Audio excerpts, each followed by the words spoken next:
ബഹുമാനപ്പെട്ട സുൽത്താനുൽ ഉലമ ഉസ്താദ് അവറുകൾ ഇപ്പോൾ 89ാമത്തെ വയസ്സിലേക്ക് കാലെടുത്ത് വെക്കുകയാണ്. അല്ലാഹു തആല ആഫിയത്തുള്ള ദീർഘായുസ്സ് അല്ലാഹു നൽകുമാറാകട്ടെ. ബഹുവന്യരായ ഉസ്താദ് അവറുകൾ 4000-ഓളം വരുന്ന പള്ളികൾ സമൂഹത്തിന് വേണ്ടി സമർപ്പിച്ചിട്ടുണ്ട്. ആയിരക്കണക്കിന് മദ്രസകളും കിണറുകളുമൊക്കെ ആസാമിലും ബംഗാളുകളിലും ഉസ്താദ് നിർമ്മിച്ചു കൊടുത്തിട്ടുണ്ട്. 14,000-ഓളം വരുന്ന സഖാഫിമാരെ ഈ സമൂഹത്തിന് വേണ്ടി ദീനി ദഅവത്തിന് വേണ്ടി സമർപ്പണം നടത്തിയിട്ടുണ്ട്. ഈയിടെ പാവപ്പെട്ട സയ്യിദന്മാർക്ക് 111 വീടുകൾ 13 കോടി രൂപ ചെലവഴിച്ചുകൊണ്ട് അൽഹംദുലില്ലാഹ് പാവപ്പെട്ട സയ്യിദന്മാർക്ക് നൽകിയിട്ടുണ്ട്. 2500-ഓളം വരുന്ന പരിശുദ്ധമായ ഖുർആൻ മനപ്പാഠമാക്കുന്ന മക്കളെ ഈ സമൂഹത്തിന് വേണ്ടി സമർപ്പിച്ചിട്ടുണ്ട്. അതുപോലെ നിരവധി തുല്യതയില്ലാത്ത ധാരാളം സേവനങ്ങൾ ബഹുവന്യരായ ഉസ്താദ് അവറുകൾ നടത്തി വരികയാണ്. ഇപ്പോഴും ഈ 89 വയസ്സാകുമ്പോഴും ഇന്ന് ഈ ആലപ്പുഴ ജില്ലയിൽ ബഹുമാനപ്പെട്ട ഉസ്താദ് അവറുകൾ ഇന്ന് ഇവിടെ പരിപാടിയിൽ വന്നിട്ടുണ്ട്. നിങ്ങൾ ആലോചിച്ച് നോക്കൂ. ആ പ്രായമുള്ള ആളുകളാണെങ്കിൽ നമ്മൾ പറയും എനിക്ക് പ്രായമായി, എനിക്കൊന്നിനും എനിക്ക് കഴിയൂല, ഞാൻ ഈ വീട്ടിൽ കുത്തിരിക്കുകയാണ് എന്ന് പറയും. മക്കളെയും പേരമക്കളെയൊക്കെ കളിപ്പിച്ചിരിക്കേണ്ട സമയത്തും ദഅവത്തിന് വേണ്ടി ഈ സമൂഹത്തിന് വേണ്ടി ഓടുകയാണ്. അല്ലാഹു അവിടത്തേക്ക് ആഫിയത്തുള്ള ദീർഘായുസ്സ് നൽകുമാറാകട്ടെ. എന്നാൽ ഈ ഒരു പ്രവർത്തനങ്ങൾ മുഴുവനും ചെയ്ത ഉസ്താദാണെങ്കിലും ആ ഉസ്താദ് അൽഹംദുലില്ലാഹ് ഈ പ്രവർത്തനത്തിന് കോടിക്കണക്കിന് മില്യൺ ക്യാഷുകൾ സമാഹരിച്ചിട്ടുണ്ട്. ജാമിഉൽ ഫുതുഹ് നമുക്കറിയാം, നോളജ് സിറ്റിയിലുള്ള വലിയ പള്ളി. ആ പള്ളിക്ക് ഒരു മാസത്തെ ചെലവ് എത്രയാണ് നിങ്ങൾക്കറിയോ? 24 ലക്ഷം റുപ്യയാണ് ഒരു മാസത്തെ ചെലവ്. ചെലവ് കണക്കൂട്ടിയാൽ പിന്നെ ഇനി പള്ളിന്റെ വലിപ്പം പറയേണ്ട ആവശ്യമില്ലല്ലോ. 24 ലക്ഷം റുപ്യ ഓരോ മാസവും നമ്മളെ മദ്രസയിൽ നമ്മളെ പള്ളിയിൽ ഇപ്പൊ ഈ പള്ളിയിൽ ഇപ്പൊ 25,000 ഉറുപ്യ ഉണ്ടായ ചിലപ്പോൾ എന്ത് ചെയ്യും, ഒരു മാസം കണ്ടു. എന്നാൽ ഇവിടെ വേണ്ടത് 24 ലക്ഷം രൂപ ആവശ്യമുണ്ട്. ഇത് മുഴുവനും അൽഹംദുലില്ലാഹ് ബഹുമാനപ്പെട്ട ഉസ്താദ് അവറുകൾ ചെയ്യുമ്പോ ഇതൊക്കെ ചെയ്യാൻ ആളുകളിൽ നിന്ന് കാശുകൾ വാങ്ങിയാണ് ഇതൊക്കെ ചെയ്തിട്ടുള്ളത്, അതല്ലാതെ പോക്കറ്റിൽ നിന്നല്ല. എന്നാൽ അൽഹംദുലില്ലാഹ് ഇത് ചെയ്യാൻ വേണ്ടി ഉസ്താദ് അവറുകൾ എല്ലാവരും ഇവിടെ ഇരിക്കണം കേട്ടോ.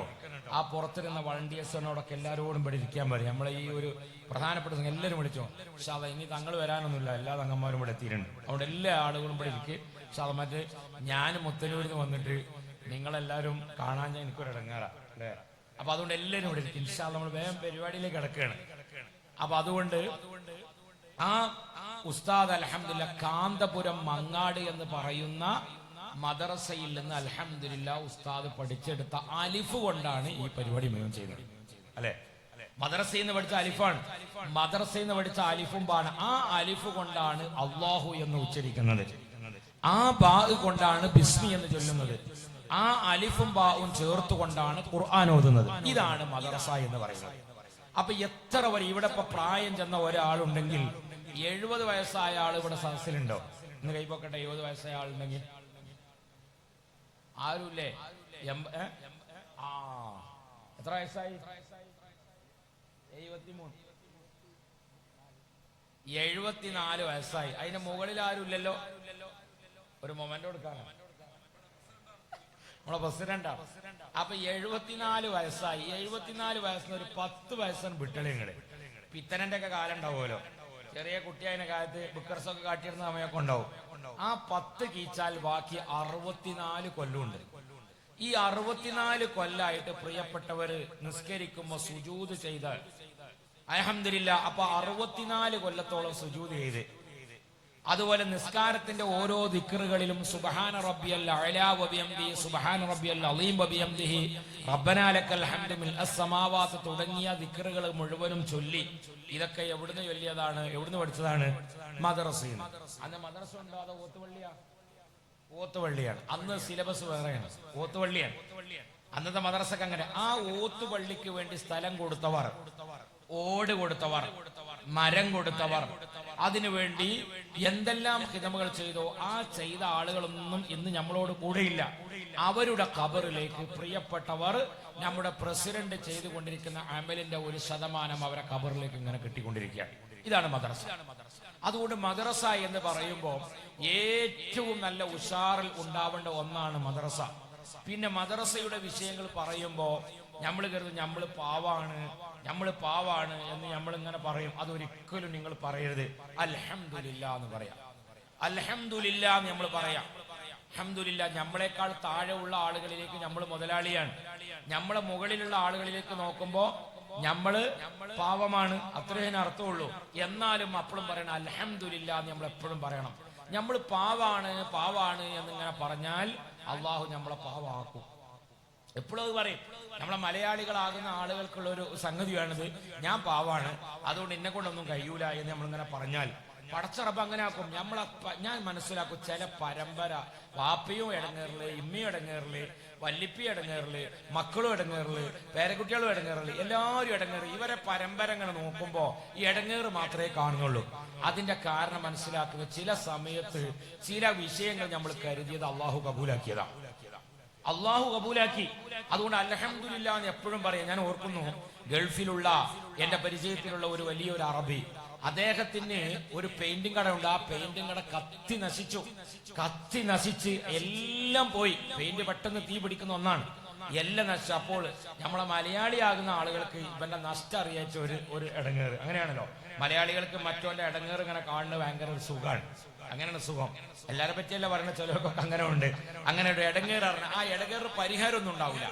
അപ്പൊ ഇയാളോട് ചോദിക്കുകയാണ്, ഈ സ്ഥിരമായി എപ്പോഴും ഈ മലയാളിയുടെ കടയിൽ കയറിയിട്ട് റിയാലിന്റെ സാൻഡ്വിച്ച് ഈ അറബി ഒന്ന് തിന്നു.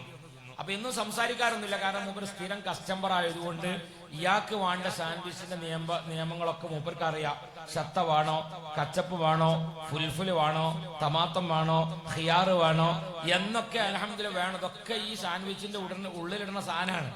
ഈ സാധനമൊക്കെ വേണോ വേണ്ടേ എന്നുള്ളതൊക്കെ ആർക്കറിയാം? ഈ മലയാളിക്കറിയാം. അപ്പൊ ഇങ്ങനെ കാണിച്ചു, അസ്സലാമു അലൈക്കും, കൈഫു അലൈക യാ മുഹമ്മദ്, ഇങ്ങനെ കാണിച്ച ഒരു സാൻഡ്വിച്ച് എന്നതിന് അർത്ഥം. അപ്പം ഈ മലയാളി കത്തി നശിച്ചുകൊണ്ട് മൂപ്പർക്ക് ഒരു സമാധാന കമ്മി. ഇന്ന് മൂപ്പരെ നഷ്ടം അറിഞ്ഞാത്തവരുണ്ടാവും.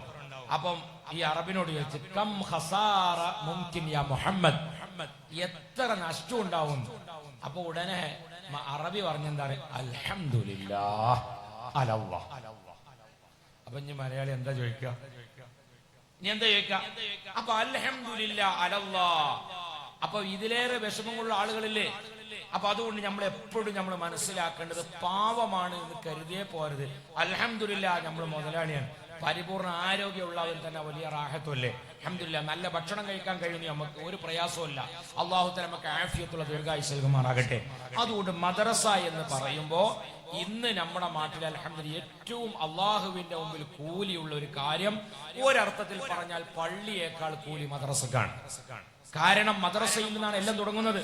മദ്രസയിൽ നിന്ന് പഠിച്ച നിസ്കാരമാണ് ഇവിടെ നിസ്കരിക്കുന്നത്. മദ്രസയിൽ നിന്ന് പഠിച്ച വുളൂ കൊണ്ടാണ് ഇവിടെ വുളൂ ചെയ്യുന്നത്. വാപ്പ ആരാണ്, അയൽവാസി ആരാണ്, കുടുംബം ആരാണെന്ന് എല്ലാ കാര്യങ്ങളും അൽഹംദുലില്ലാഹ് പഠിപ്പിച്ചു കൊടുക്കുന്ന മദ്രസയാണ്. അതുകൊണ്ട് മദ്രസയുടെ അത്ര കൂലിയുള്ള വേറൊന്നും